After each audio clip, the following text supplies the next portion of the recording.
Benoît Sierlot. Mon parcours, j'ai fait des études en école d'art, des études de graphisme, design graphique, et je suis même spécialisé en typographie, en dessin de caractère typographique dans mon master que j'ai fait aux Arts décoratifs de Strasbourg. Après mon diplôme, j'ai choisi de postuler, de démarcher des boîtes d'animation, et c'est pour ça que j'ai mis un pied dans l'animation et puis que j'ai approfondi au fur et à mesure dans l'animation.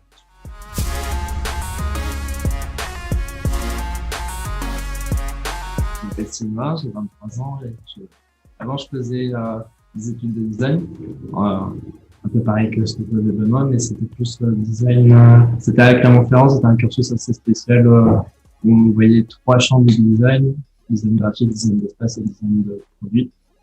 Et après ce BTS-là, j'ai trouvé l'école dans la suite des études en design. Et du coup, je suis tombé sur Artline et c'est à partir de là que j'ai commencé à vouloir travailler dans le dessin animé.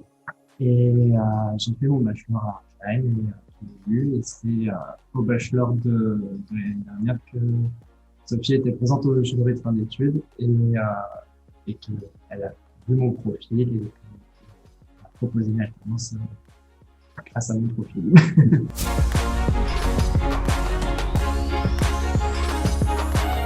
Le bachelor, ça m'a plus ou moins donné une vision assez large de ce qu'était le métier dans le cinéma d'animation. Et donc, on a eu, je pense qu'on a eu une bonne préparation par rapport à ce que c'était tous les métiers du domaine. Mais par contre, quand je suis arrivé en DARPA, j'avais plus l'impression d'être, c'est quand même assez impressionnant de passer de statut d'étudiant à ensuite alternant dans un studio et de dire qu'il faut faire ses preuves et tout le reste. Et donc, du coup, c'est assez fluctuant comment je me sens tout au long de l'année parce que ça joue vachement sur l'ego et ça joue vachement sur ce qu'on est capable de faire. Je sais un peu plus vers quoi j'ai envie d'aller et je pense que j'ai quand même appris des choses. Ouais, j'espère. Enfin, je pense que j'ai déjà être dans une production, on apprend comment ça fonctionne.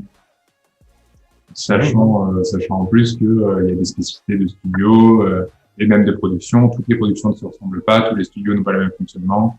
Donc c'est vrai qu'il a fallu quand même que Sylvain s'intègre en Darta en comprenant le fonctionnement dans Darta, qui est pas celui d'une autre boîte qui va peut-être pas marcher exactement pareil, etc., etc.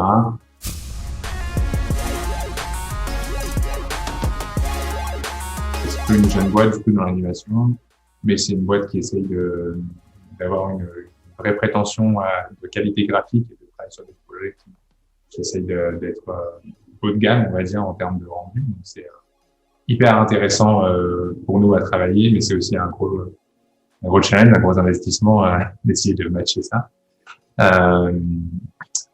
Les nombres d'employés, comme tous les studios d'anime, c'est extrêmement variable parce que en période de pleine production, ça peut être 50, 100 personnes, et en période entre deux productions, ça peut être 12 personnes, parce qu'il reste que des gens de la prod, on va dire, les gens qui s'occupent des finances, tout ça. Et il n'y a plus de personnes sur l'artistique parce qu'il n'y a rien, voilà. Donc ça, c'est très variable. Mais en ce moment, on est une quinzaine, je pense, parce qu'on fait du développement. Il n'y a pas de production en quelques mois. Donc, on est en équipe réduite de développement et on est une petite quinzaine.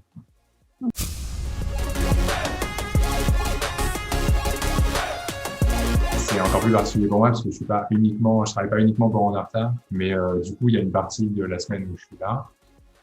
J'essaie de faire en sorte que ce soit au maximum les mêmes jours où il y a Sylvain. Ouais, comme tu dis, c'est extrêmement variable. Suivant les tâches à accomplir, par exemple, en ce moment, je fais du design perso, et en même temps, on a beaucoup de réunions pour parler storyboard, pour parler script, pour parler dialogue.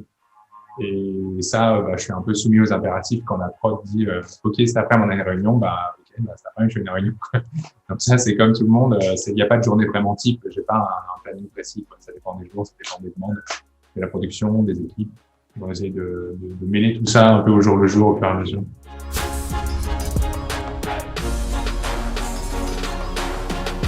tout échange apporte des choses. Et que ce soit avec des collègues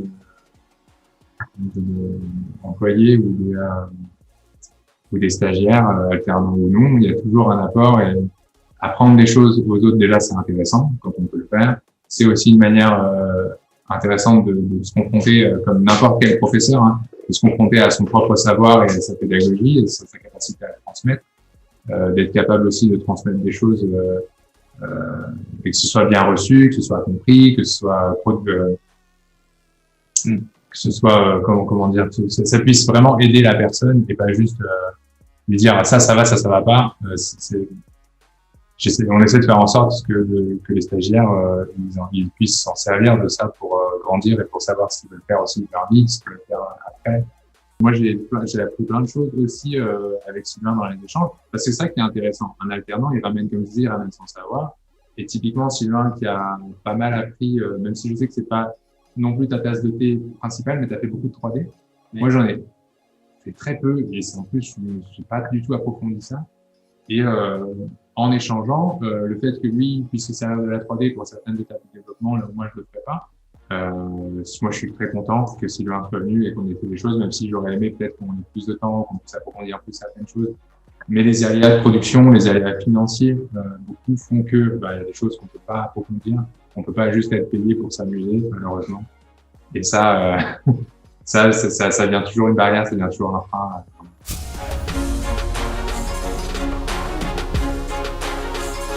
Un projet d'animation, c'est quand même très large, hein, ça va du développement purement littéraire à des choses très très techniques de finalisation informatique, on pourrait dire.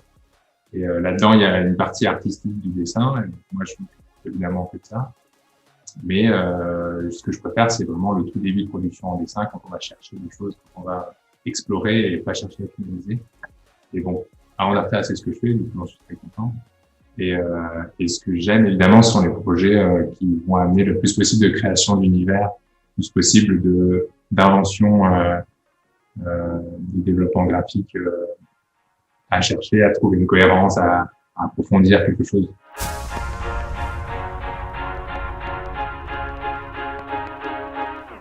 De toujours être curieux, d'essayer toujours essayer d'aller vers ce qu'on aime le plus et de continuer à apprendre ce qu'on aime le plus. Et puis d'apprendre. D'apprendre, oui. Après, ce que je dirais, c'est que c'est assez fluctuant aussi l'investissement qu'on est capable de donner dans une année. Donc, du coup, c'est de compter de se donner à fond, mais pas de brûler les yeux. Ouais. Si vous voulez être concept artiste, faites attention, ça demande de beaucoup dessiner, vraiment beaucoup dessiner. Et il faut aimer ça. Et il faut, avant d'être professionnel, il faut vraiment avoir un niveau en dessin qui est assez respectable.